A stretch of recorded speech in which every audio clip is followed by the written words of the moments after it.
ഭരണി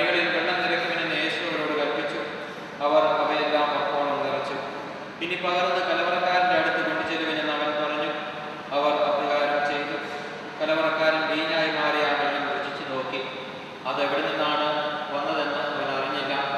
എന്നാൽ വെള്ളം കോരിയ പരിചാരകർ അറിഞ്ഞിരുന്നു.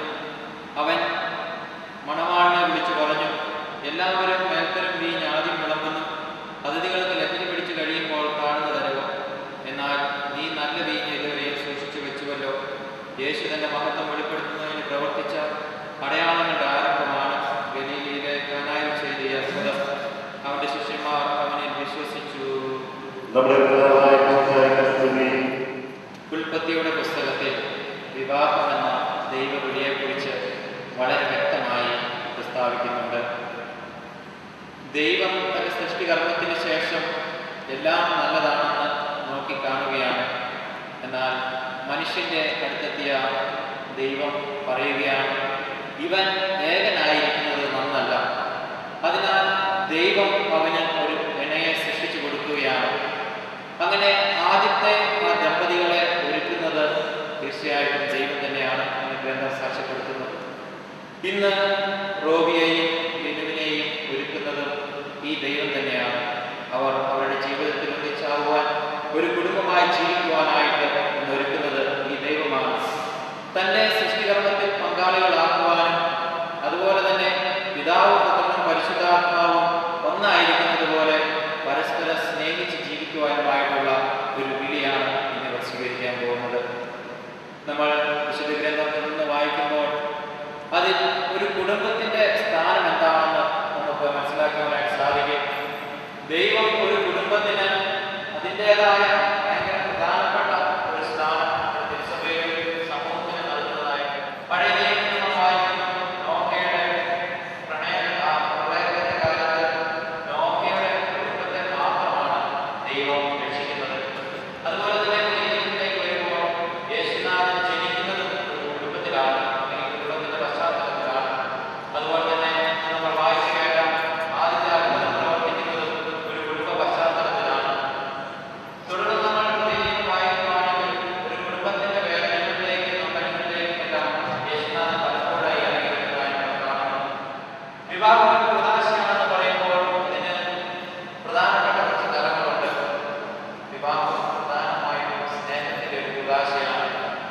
ഈ കുദാശയിലൂടെ ദൈവത്തിന്റെ കൃപയും അതുപോലെ തന്നെ ദൈവത്തിന്റെ ആ സ്നേഹവും ഈ ദമ്പതികളിലേക്ക് ഇറങ്ങി വരികയാണ്. ഈ ദമ്പതികൾ പരസ്പരം സ്നേഹിക്കുവാനും ഒന്നിച്ച് ജീവിക്കുവാനും അവരെ ശക്തരാക്കുന്നത് ദൈവത്തിന്റെ ഈ കൃപയാണ്. ഈ വിവാഹം എന്ന കുദാശയിലൂടെ വരുന്ന ഈ കൃപ.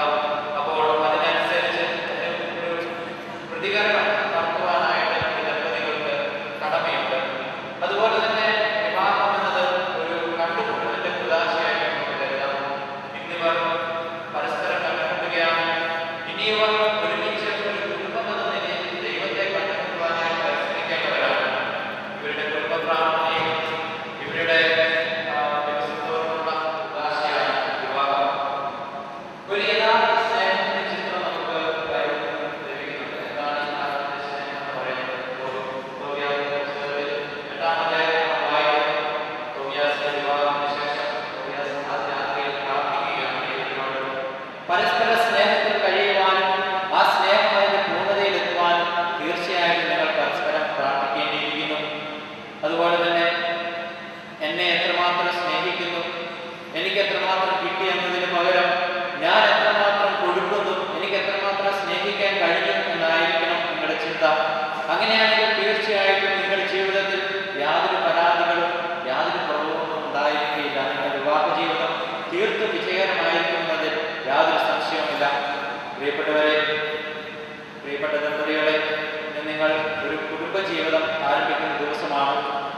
ഇന്ന് എനിക്ക് നിങ്ങളോട് വളരെ പ്രത്യേകമായിട്ട് പറയുവാനുള്ളത്, ഒരു കുടുംബജീവിതം ഇന്ന് ആരംഭിക്കുന്ന ഈ നിമിഷം തന്നെ നിങ്ങളുടെ ജീവിതത്തിൽ കുടുംബ പ്രാർത്ഥനയ്ക്ക് അതിൻ്റെതായ ഒരു സ്ഥാനം നിങ്ങൾ കൊടുക്കണം. കാരണം കുടുംബ പ്രാർത്ഥനയിൽ മാത്രമാണ് നിങ്ങൾക്ക് ഈശോയെ ഒരു സ്നേഹിതൻ എന്ന നിലയിൽ, ഒരു സഹായി എന്ന നിലയിൽ, അല്ലെങ്കിൽ ഒരു സഹോദരൻ എന്ന നിലയിൽ മനസ്സിലാക്കുവാനായിട്ട് നമുക്ക് സാധിക്കുകയുള്ളൂ. അപ്പോൾ ഈ കുടുംബജീവിതം ആരംഭിക്കുന്നത് തന്നെ നിങ്ങളുടെ ജീവിതത്തിൽ കുടുംബ പ്രാർത്ഥനയും ആരംഭിക്കുവാനായിട്ട് നിങ്ങൾ പ്രത്യേകമായിട്ട് ശ്രദ്ധിക്കുക. അങ്ങനെ ആ കുടുംബ പ്രാർത്ഥനയിൽ ഒരുമിച്ച് കൂടുമ്പോൾ നിങ്ങളുടെ ദുഃഖങ്ങളും വേദനകളും സന്തോഷങ്ങളും എല്ലാം പരസ്പരവും ദൈവവുമായിട്ട് പങ്കുവയ്ക്കുവാനുള്ള ഒരു അവസരമായിട്ട് കണക്കാക്കിക്കൊണ്ട് ആ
സഖ്യ നൽകിയ ദൈവമേ, അങ്ങയുടെ അനന്ത പരിപാലനയെ ഞങ്ങൾ വാഴ്ത്തുന്നു. ഭാര്യഭർത്താക്കന്മാരാകുവാൻ ആഗ്രഹിക്കുന്ന ഇവരെ സ്നേഹത്തിൽ ബന്ധിപ്പിക്കുന്ന ഈ കൂദാശയോധയോടെ പരികരണം ചെയ്യുവാൻ അങ്ങയുടെ ഈ ദാസരെ ശക്തരാക്കണമേ. അങ്ങയുടെ കൃപാവനം സമർത്ഥമായി ഞങ്ങളെ ചൊരിയണമേ. പിതാവും പുത്രനും പരിശുദ്ധാത്മാവുമായ സർവേശ്വരായ എന്നേക്കും. ആമേൻ.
വിശ്വാസത്തിന് സ്നേഹത്തിന് മധുവരമാരോപിക്കുന്ന ഈ താലി ദയാപരമായി ആശീർവദിക്കണമേ. ഐക്യത്തിന്റെ